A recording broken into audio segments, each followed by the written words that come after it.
I will never live in LA without a car again. Tyra, the creative. That's right. The creative.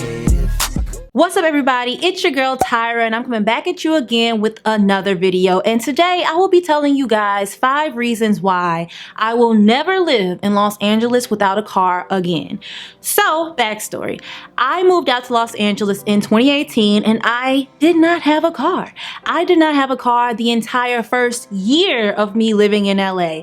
And throughout all of the times that I had to travel, commute, go places, it caused me tons of anxiety. I also want to say that it is possible to live in LA without a car. This video isn't bashing living in LA without a car because, like I said, I did it for a year and it's very doable.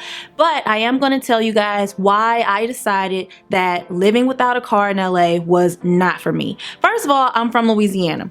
We have a car to go everywhere. I moved to the East Coast and I lived in Jersey and New York area for a little while. And the public transportation system over there is so much better than the one out here in LA. So I was used to that type of transit system. And when I moved out to LA, I was like, oh, this how y'all do it? Okay. So it was really like a shift for me. So I really had to get used to the metro system out here, and I learned that it isn't as efficient as the public transit systems on the East Coast. So if you are moving from the East Coast out here to the West Coast, just know that the transit system, while it does work, it is a little different than the one on the East Coast, and it's not as spread out. It's a little harder to get from place to place. So reason number one why I will not live in LA without a car. I did not feel safe. I'm just gonna come right out of the gate with it. I did not feel safe, y'all. There are tons of instances where I was like, okay, I am fearing for my safety, fearing for my life on the public transit system, and even walking through the streets. So I live in Koreatown, which is a pretty nice area. A lot of people touch down in Koreatown when they first move out to LA, and I did, and I actually still live here. I don't live in my first apartment, but I still live in Koreatown.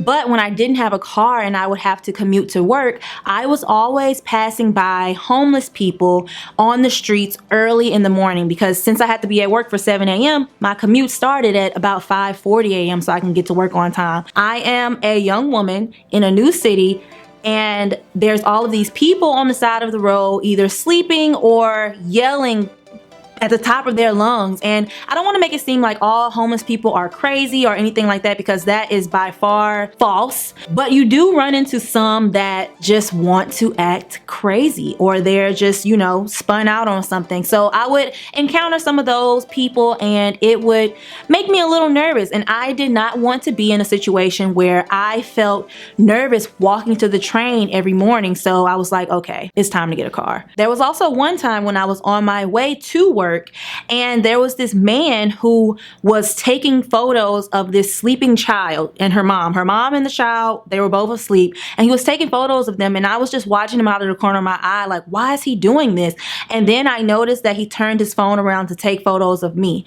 I immediately got off the train and I just started to cry, because at this point I was like, okay, this is just too much. Why is he taking photos of me? He could be trying to sex traffic me. I don't, like, porn, I don't know. So I felt uncomfortable and I got off the train at a random stop and had to wait for the next train, which was about 6-8 minutes or something like that. But I ended up being late for work, so that was not fun.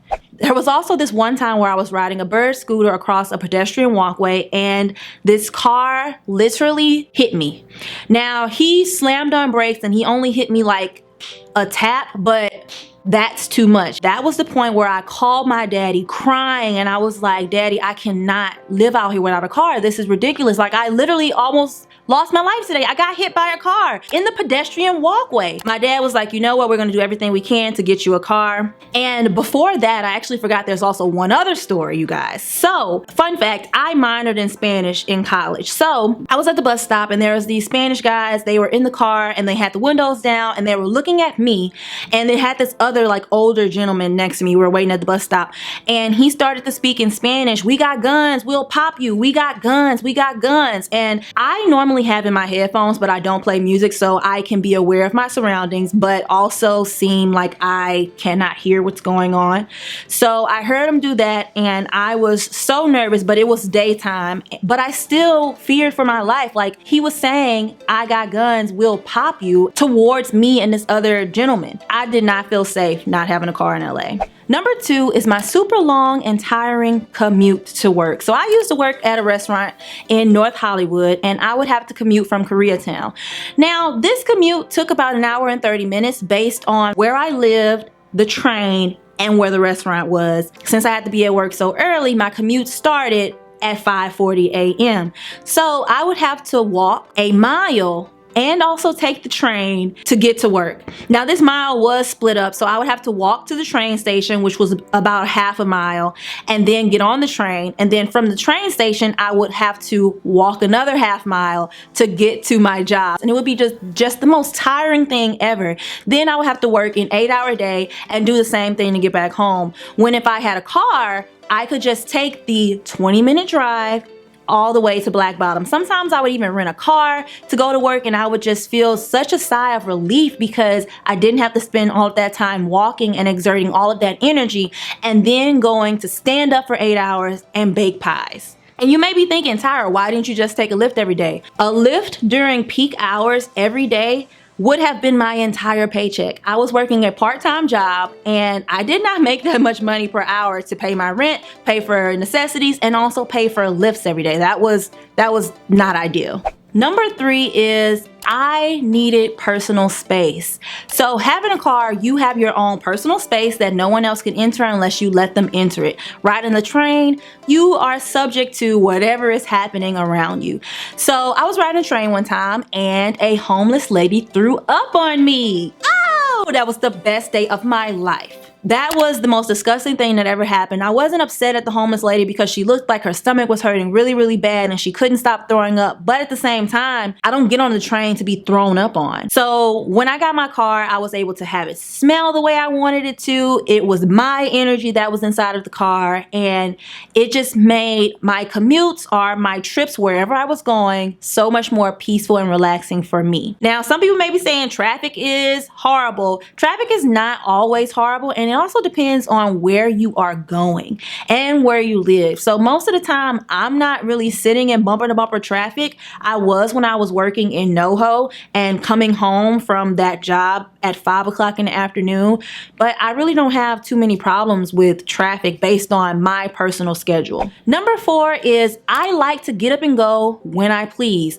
One thing about me, when I go to a party, I like to leave whenever I am ready to go. Before I had a car, I couldn't necessarily do that. Let's say I went to a party with friends and we took a Lyft all the way out to Van Nuys. I didn't particularly want to spend money on a Lyft getting back home by myself versus waiting on my friends. And I kind of feel guilty just leaving my friends at parties. Or if I had brand ambassador work to do, I would have to get up and go to all of these places outside of LA to work. So sometimes buses are late or they come super early. I've had Ubers cancel on me, and there was this one time I had an audition. Went into the audition, everything was fine. It started to pour rain after I finished my audition. 2 Ubers canceled on me, and my third Uber did not speak English.